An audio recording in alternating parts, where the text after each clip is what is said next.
Hello, it's Bryan and Susan, and today we are reviewing a movie because we heard that it might be the worst movie ever made.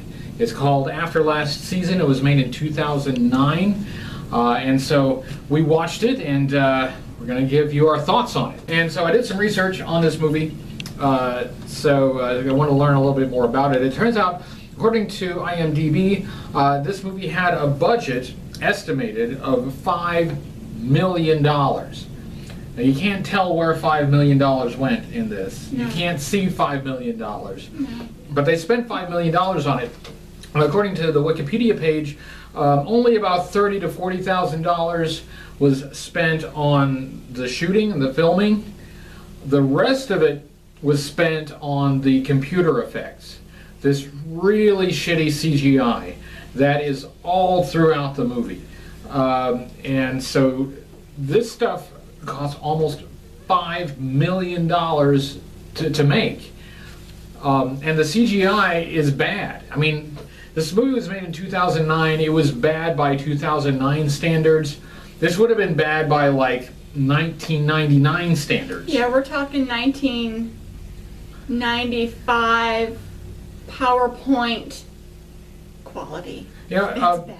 The movie The Last Starfighter in the 80s had computer graphics, spaceships and stuff.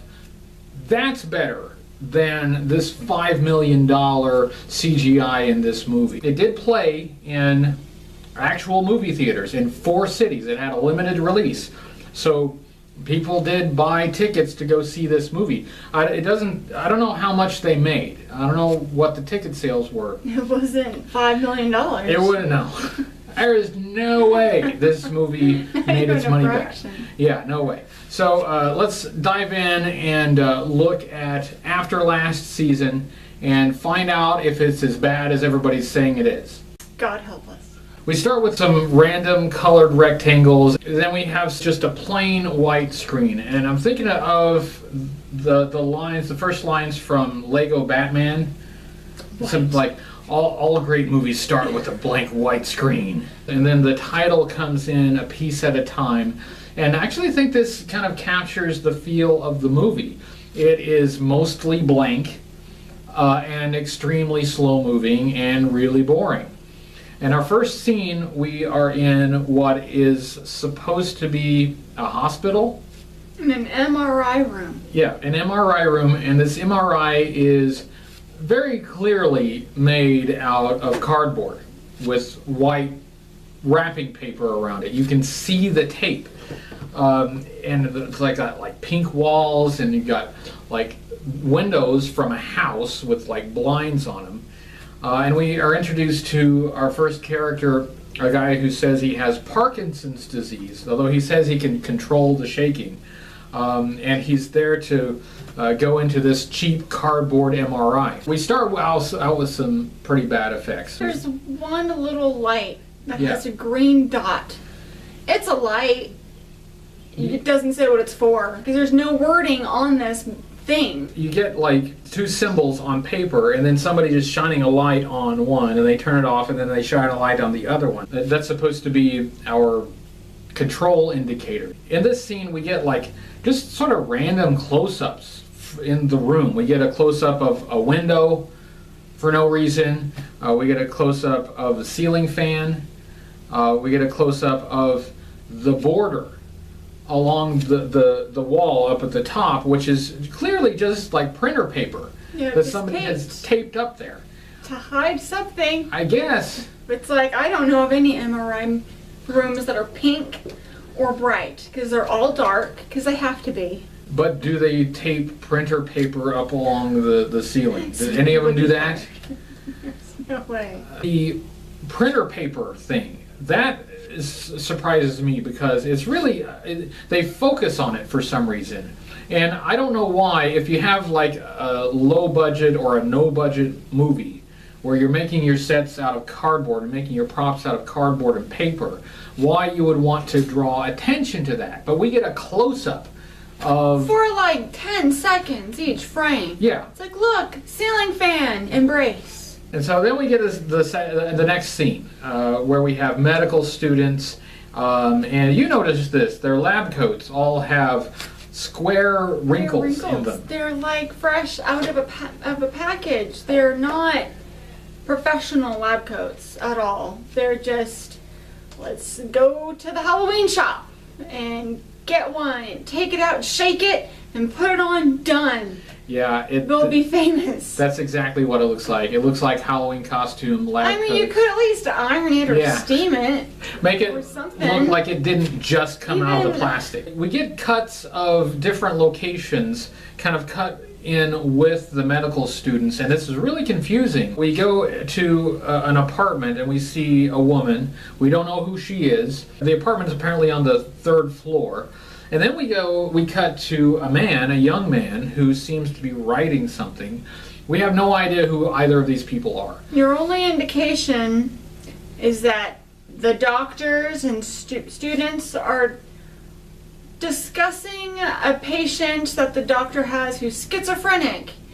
And here's an MRI.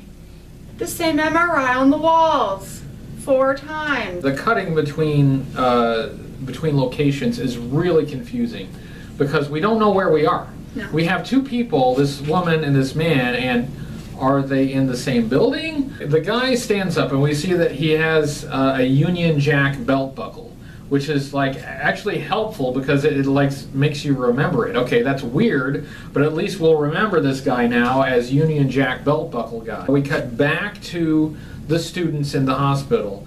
And through this whole thing, the audio is terrible. A lot of the times you can't clearly understand what people are saying. There's no ADR, and the audio is very echoey. It sounds like they recorded everything just through the microphone on the camera. 3rd floor. I live in an apartment building on the east side of the city. It's about 50 minutes from the bridge. I have a view of downtown through my windows.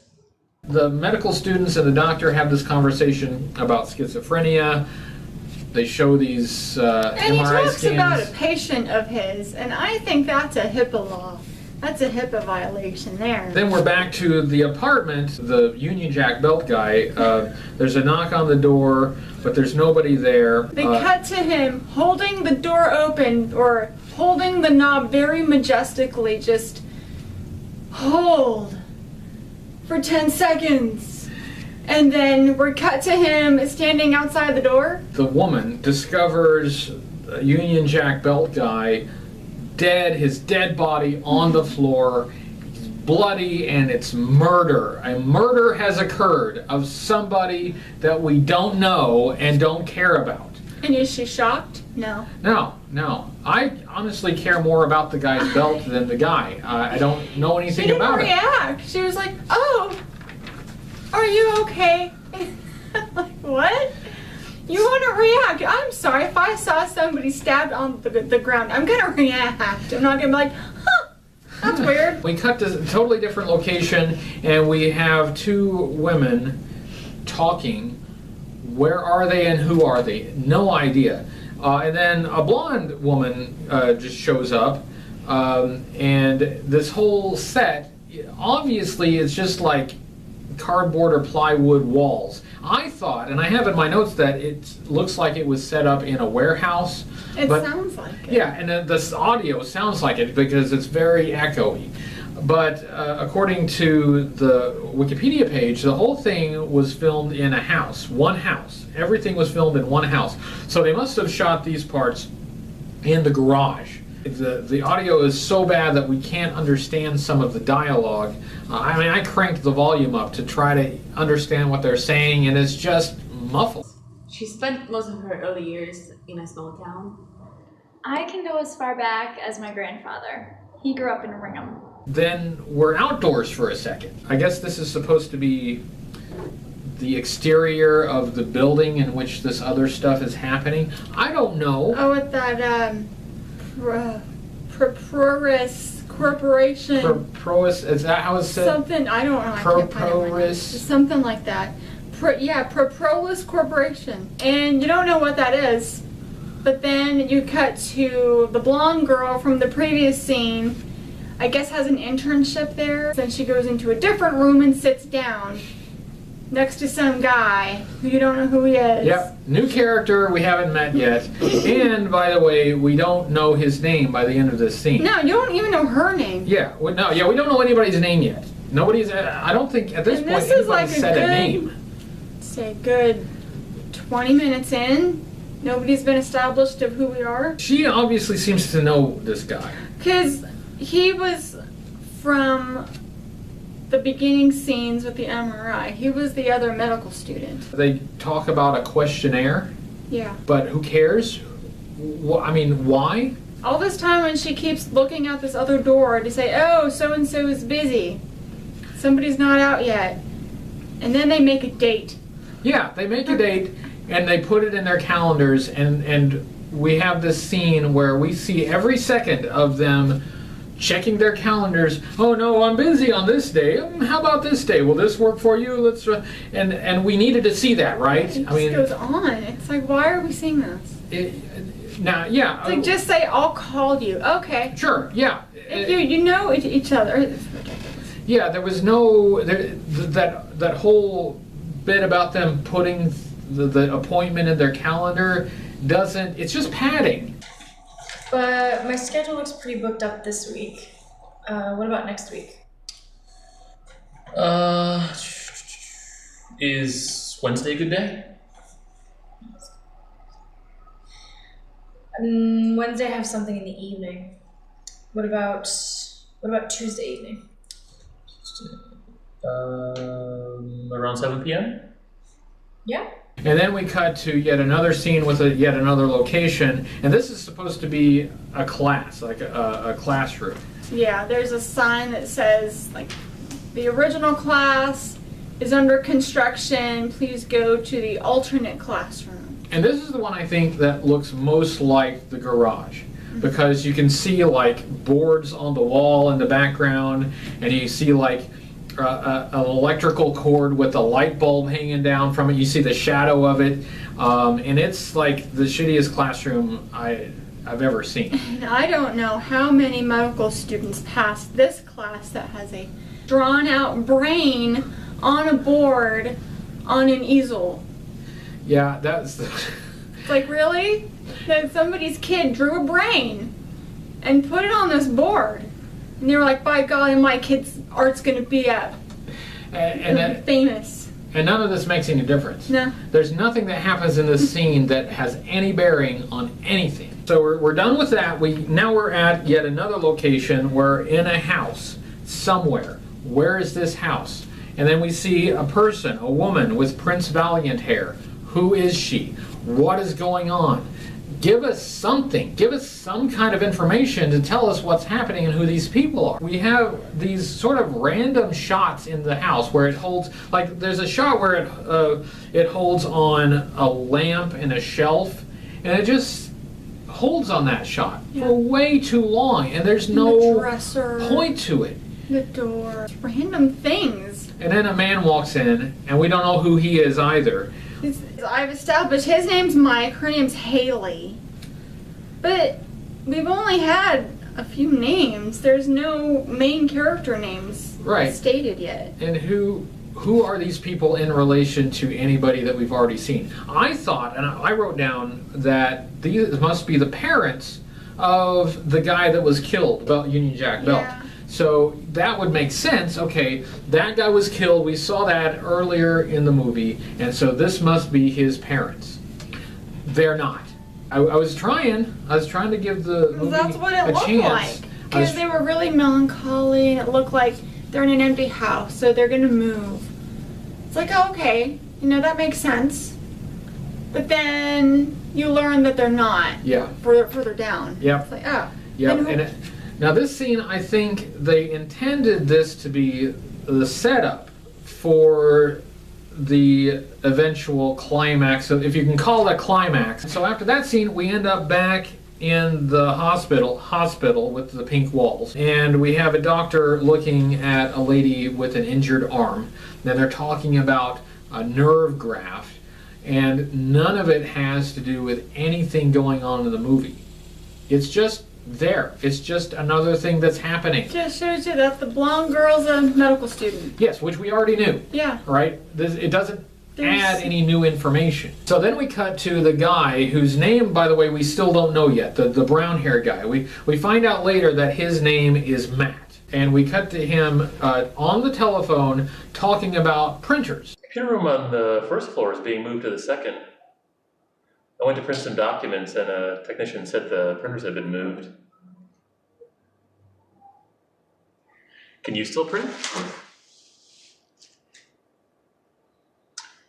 They've got printers in the basement you can use. For some reason, we are subjected to this guy's phone call to the IT department to get the printer set up. This is riveting stuff. This is thrilling. I'm so glad they left this in the movie. We really needed to see that. Thrill to the call to the IT department, setting up the printers. And it doesn't go anywhere.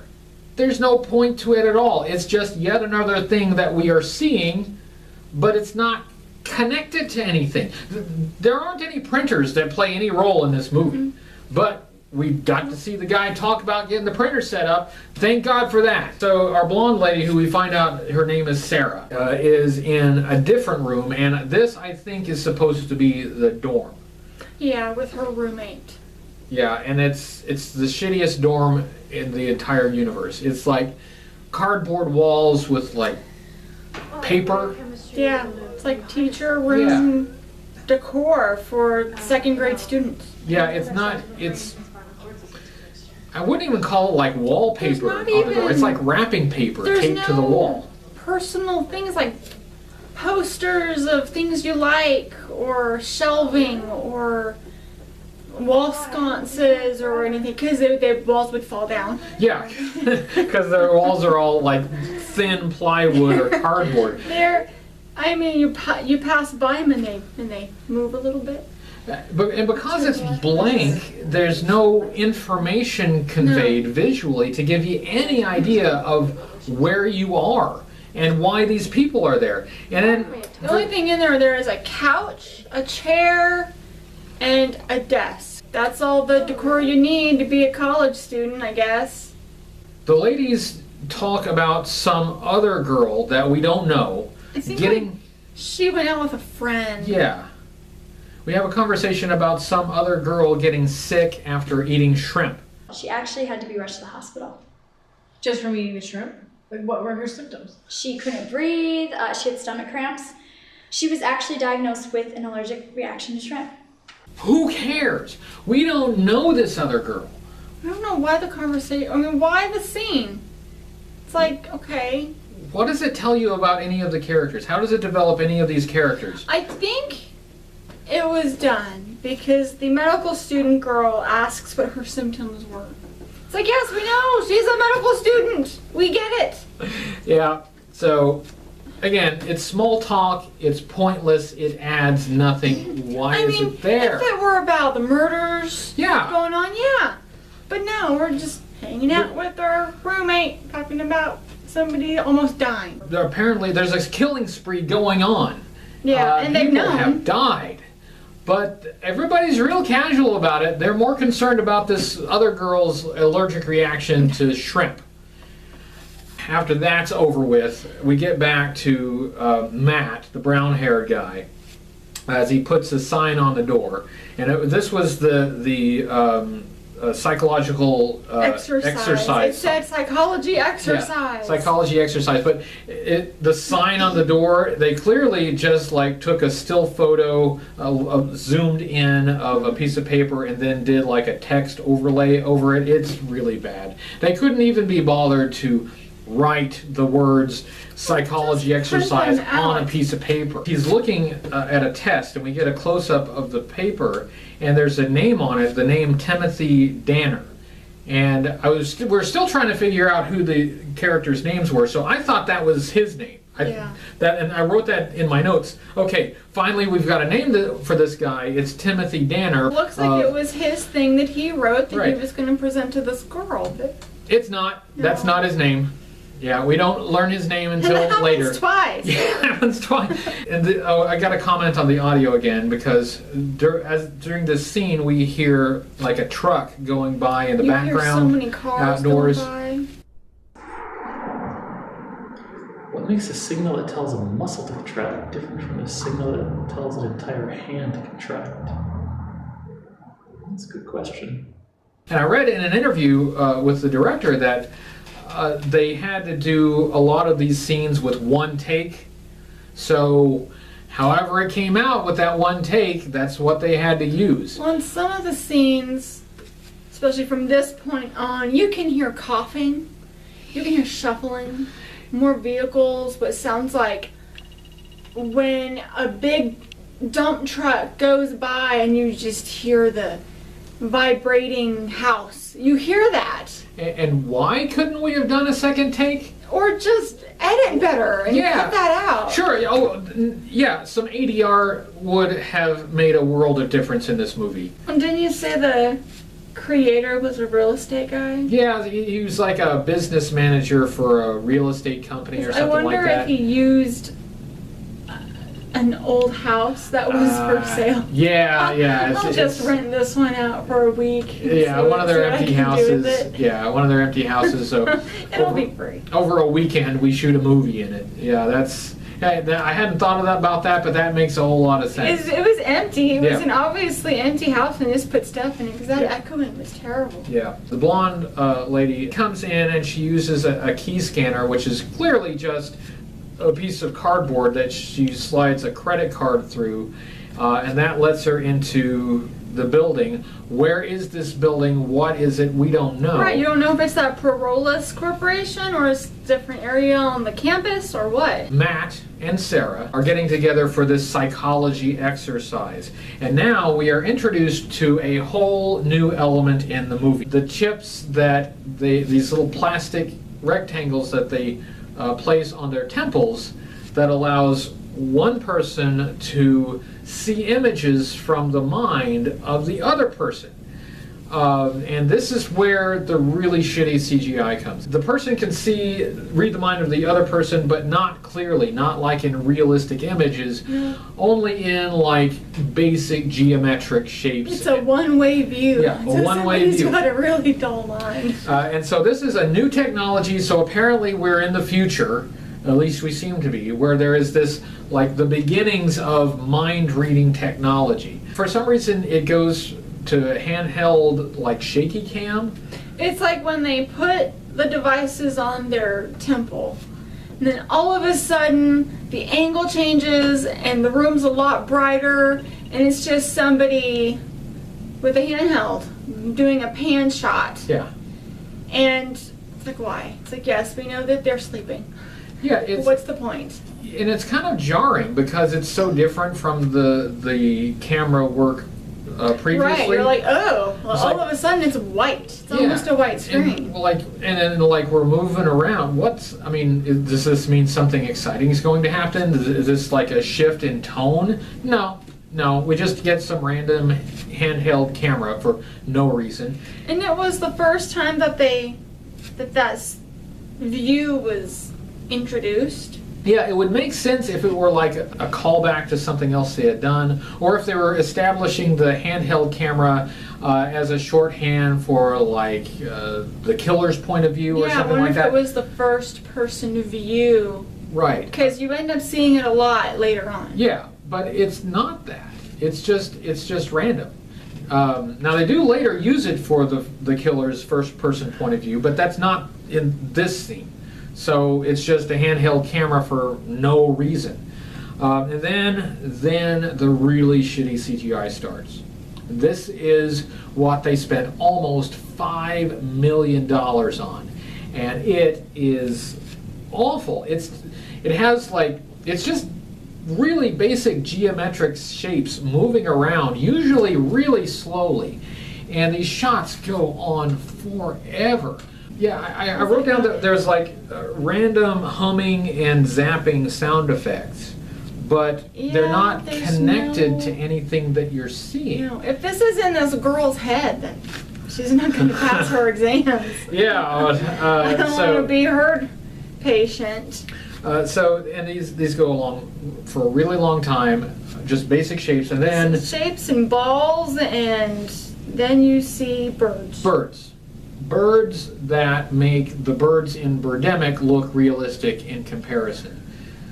These are oval birds. They're oval and rectangles and triangles, and like for a 2-year-old building block could make. It's like to make these birds. Yeah. And there's little tweet sounds, and then there's flowers. $5 million, folks. And it's $5 million. What they were trying to do here, and it's not necessarily a bad idea, is that they've introduced a new technology and they're trying to establish the parameters of this new technology and kind of show how it works. That's not a terrible idea, but they take way too long to do it, and it's if it were way modern too slow moving. technology, it'd be better. Yeah. But they couldn't even afford that. Yeah. It's like, we'll just use 98 PowerPoint. Yeah. It looks like. Get your Microsoft Office. Yeah. It looks like a screensaver. It does. It goes so slow. They've done what ought to have been a good idea, setting up this new technology and explaining it, but they've done it so poorly that it's just a bunch of slow-moving You can shapes. watch it and go to the bathroom, come back, and not miss anything, because that same thing's going to still be there. Yeah, I did that. I got up for a bathroom break. We didn't pause it. I came back. It was Like, you're not the gonna miss exact same anything. scene. Nothing happened. Then things start to get exciting, because then we see forms of people. But they're not people. They're like mannequin Like people. the art doll, the wooden art dolls. Yeah, like artist mannequins. That's what they look like. Sarah, the blonde-haired girl, says that she saw these people back before the Ed Brown It was murder. like a week before, because she was like, oh my goodness. That's significant because she says the Ed Brown murder, that's the first time we learned the name of the guy that was murdered back in that other scene. Other than that, we had no idea who this is. Finally, at least we can put a name to that guy. So Matt jumps on this and he says, whoa, maybe she can predict the murders through this chip technology. Maybe this is like You psychic. can help the police solve the murders. We've had this tantalizing possibility that maybe Sarah can psychically predict the murders and that Matt can see those predictions through the chips. Right. But instead of exploring that, we go back to the random geometric shapes. We have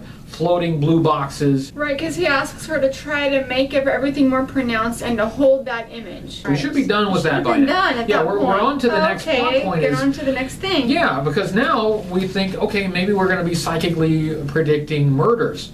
That could be something good. Matt tells Sarah to picture a flat surface. And then one letter rises, and she asks, from the alphabet? Out of the surface, one letter rises. From the alphabet? Yes. And I put, duh, she is blonde. No, it's a letter from the IRS rises. For some goddamn reason, we cut to the outside of a house with a piece of paper taped to the outside, and I don't know exactly what's up with the paper. On several scenes, we have blank paper taped to a wall or a door. There's no point to it. There isn't. I mean, it seems like they intended for there to be a point to it, like there's some artistic intent to this. Maybe that was their marker, that they were like, okay, before everybody comes up, we're going to mark the house. We're using this house. It's going to have paper on it. Look for the house with the paper on it. That's where we You're doing our there. shooting today. Yeah. Don't go any further. We are back to the CGI, but it's changed, and now we see a woman. It's a CGI woman, but we can tell that this woman. It's not just a mannequin. It's a full and in color form of a woman. It's still really shitty CGI. Well, she's throwing these boxes on a wall, and we don't know why. She's just randomly like skee-ball. She turns and makes this bear sound, like moo.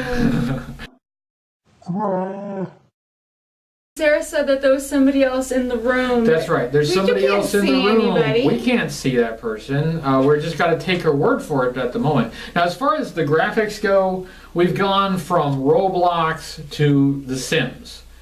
at least we can tell it's a person. And at least we can kind of see what that person looks like. But then the killer walks into view. Except we can't see his face because the plot doesn't want us to see the face at this point. So he has like a gray mask, a blob. Sarah calls it like a haze. He attacks the CGI woman with a sharp cone, which apparently is supposed to be a knife. This is apparently supposed to be the next murder scene that is being psychically predicted. I think it would have been more dramatic if during the CGI sequence they had cut in like some live action of the event actually happening. That would have broken. It would have helped. Oh, that's what's going on in that house. Right, yeah, and it also would confirm that it isn't just in this lady's imagination. It's like a real thing that's happening, and you could have done it with like flashes. Because in the house, you still go through that first person viewing. It's like, let's go through the kitchen. Let's go to this door. Let's focus on this door. Yeah, and if they had cut in some live action scenes, it would have helped with the pacing because it would have made it move quicker. There wasn't even sounds coming from that room. Then we cut to an actual live action scene, and we're back in the house, and then we have a guy, some man that we don't know who this is, and he's knocking on the door and calling for a lady's name. What was the lady's name? Angie. Angie, it looks like someone left a book in the living room. Is it yours? You left your book on the floor. Yeah, so we don't know who this guy is. Is he I thought he might be the murderer. This guy's it. Right, because that's what you saw previously, so that's what you think is it. Right. It's like, oh, okay, crap, this guy's going to call her, she's going to answer, and he's going to stab her. Right. Nope, he's not the murderer. Nope. Another red herring. Matt takes a break, and he steps away. And then he comes back, and he's got a coat on. Where did he go? We have no idea, but he's back. And then he mumbles something about an ambulance that went to a house, and they found a woman stabbed there, but she's going And what's funny is, survive. like, how did he know that? Did he walk over there, hey, what's going on? As if they're going to say anything? Now, it would have been great if we could have seen this happen, Right. but no, we have to hear about it from Matt. And because the audio is so bad, I had to replay it like 3 times to understand what he's saying. It's like, oh, ambulance. While I was out there, an ambulance went to a house on Lara Street. A woman was trapped in her room. She has multiple stab wounds and she's in critical condition. What's funny is when he tells Sarah this, she's like, oh no, I need some air. So then she goes outside. So after everybody's had a nice breather, they come back and then they start the experiment again. And in my notes, I just wrote down fish. Because he asked her to picture an ocean. And she just pictured goldfish, like what you feed a kid. Oh, like They look like little the goldfish crackers. Yeah. Crackers. Yeah, and then but there were like these green and orange blocks that clearly were supposed to represent something, but I still don't know what they were supposed to be. I want to say seaweed. Then it cuts to outdoors with more handheld camera, and it's snowing out there. Yeah. And we have like boxes in the snow. 3 boxes. What the hell are 4 they? boxes. Like, What is that supposed to be? Color something or? And they're paper made. We get suspenseful music. At least what passes for suspenseful music in this movie.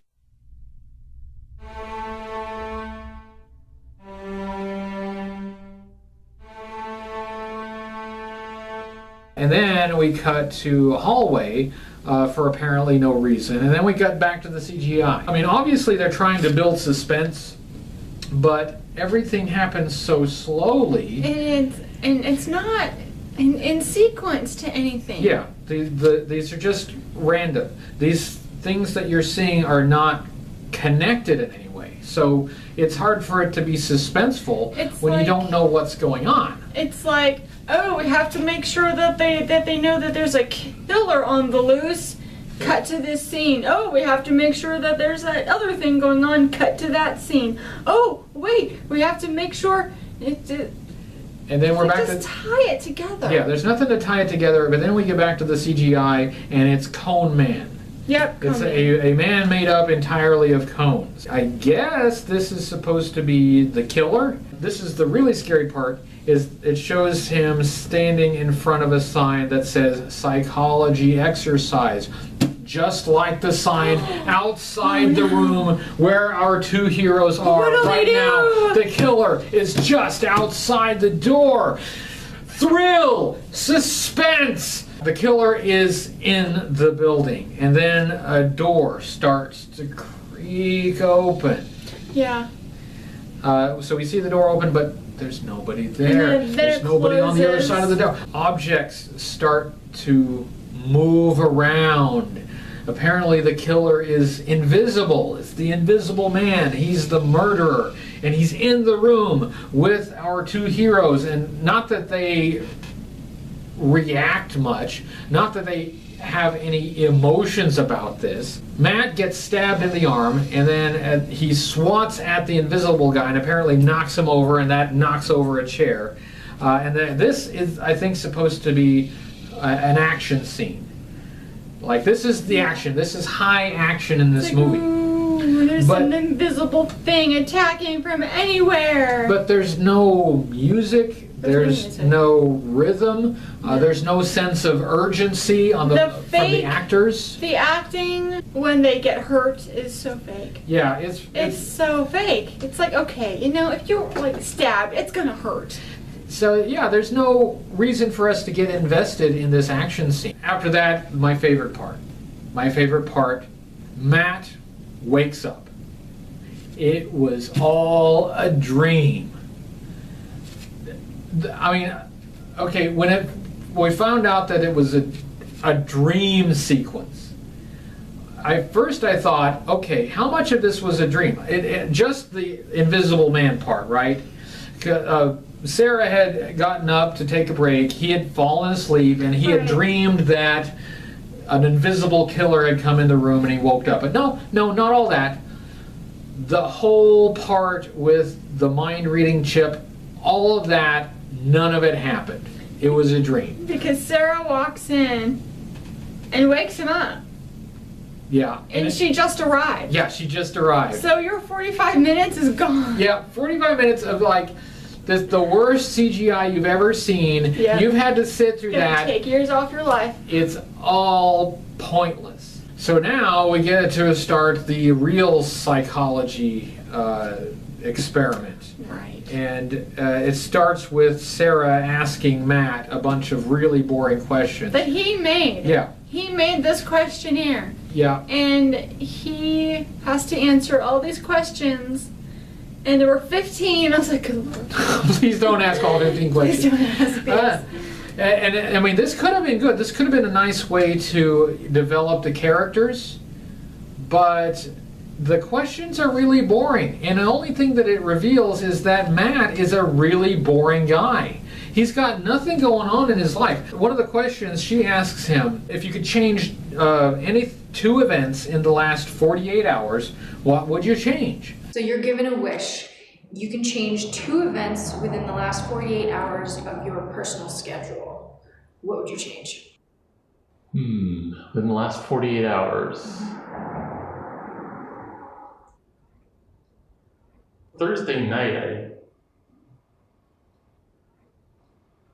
Thursday I attended lectures, but I didn't fully hear everything. I was half asleep. Wednesday night I would have gone to bed like 2 hours earlier. I wouldn't have been so exhausted.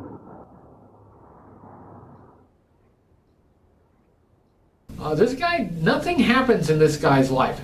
Probably that call to IT about the printers, that was probably the most exciting thing to happen to him all month. She asks about his dreams. Even his dreams are boring. If you could change anything in your room, what would it be? Oh, I don't know. I guess the lighting. It's kind of dark in there.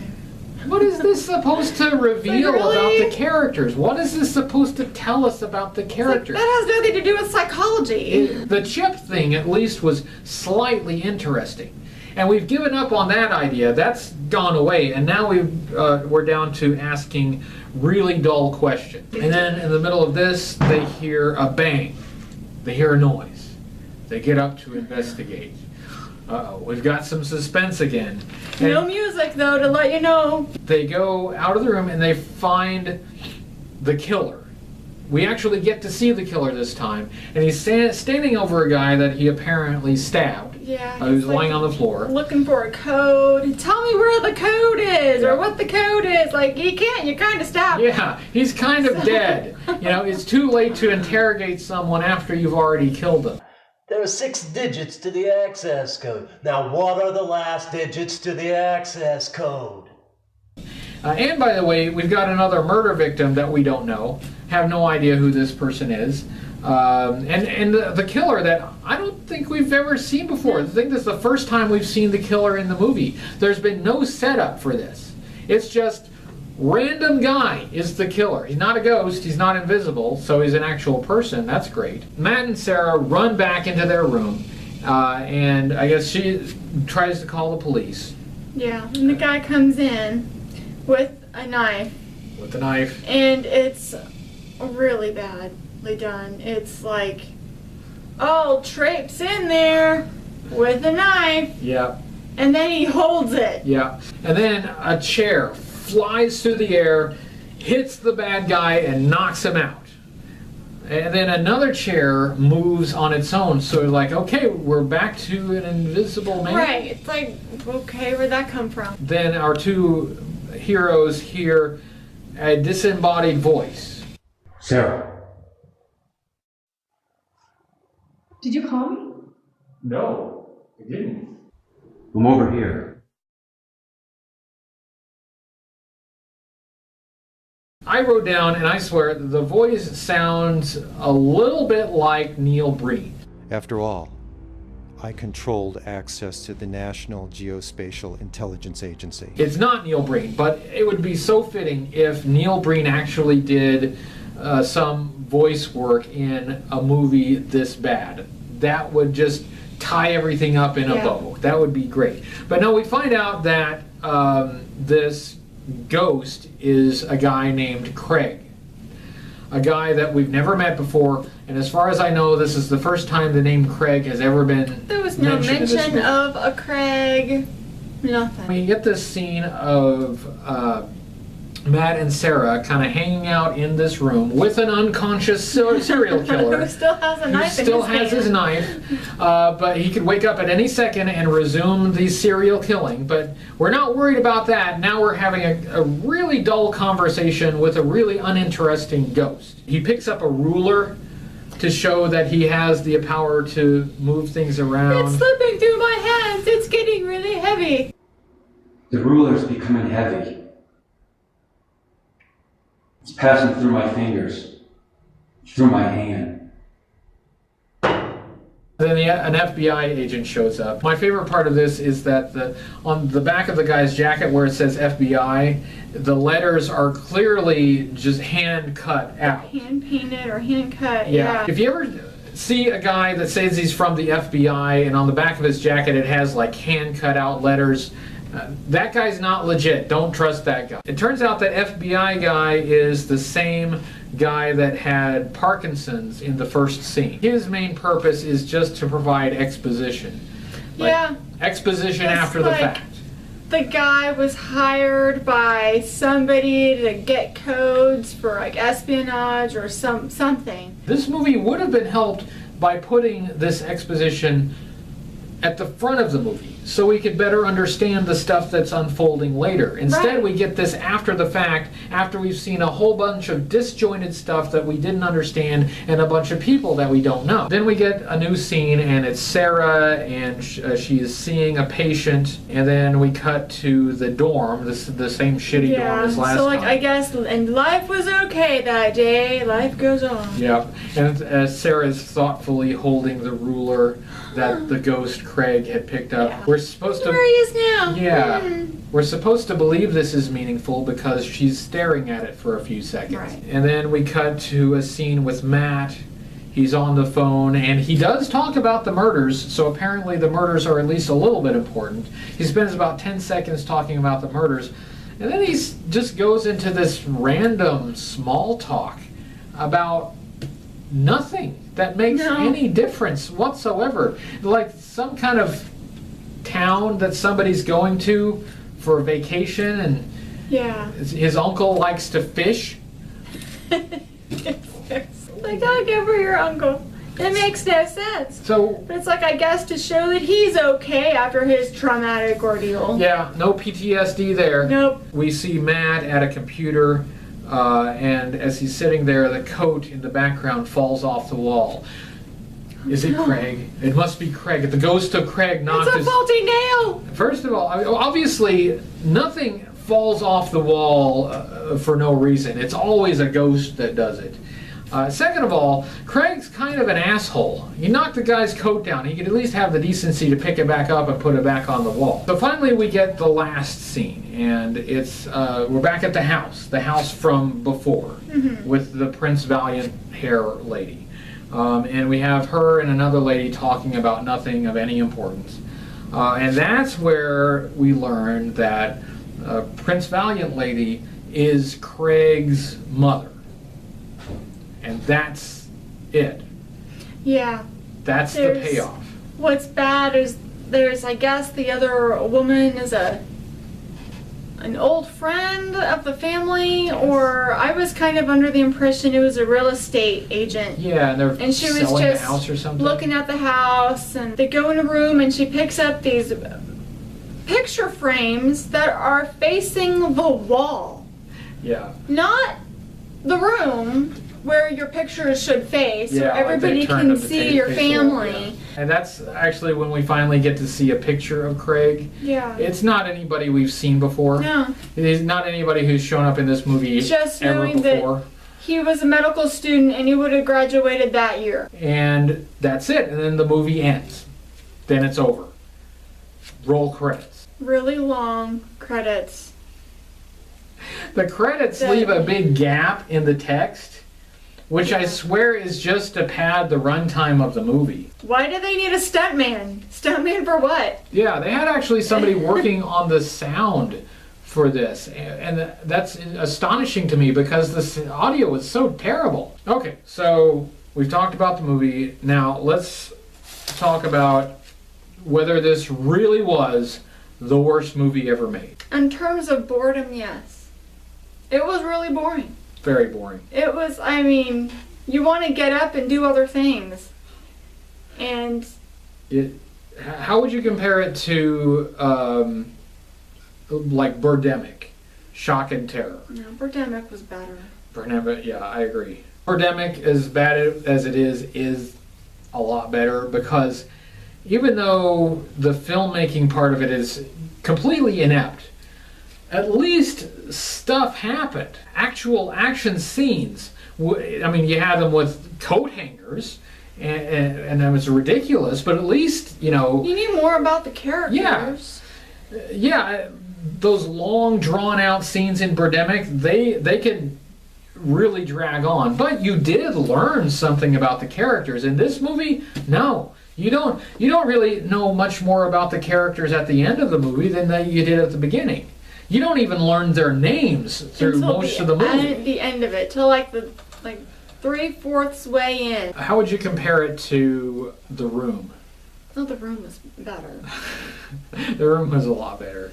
I mean, I just can't think of any. I don't see this No. movie gaining like the cult following that The No. Room did.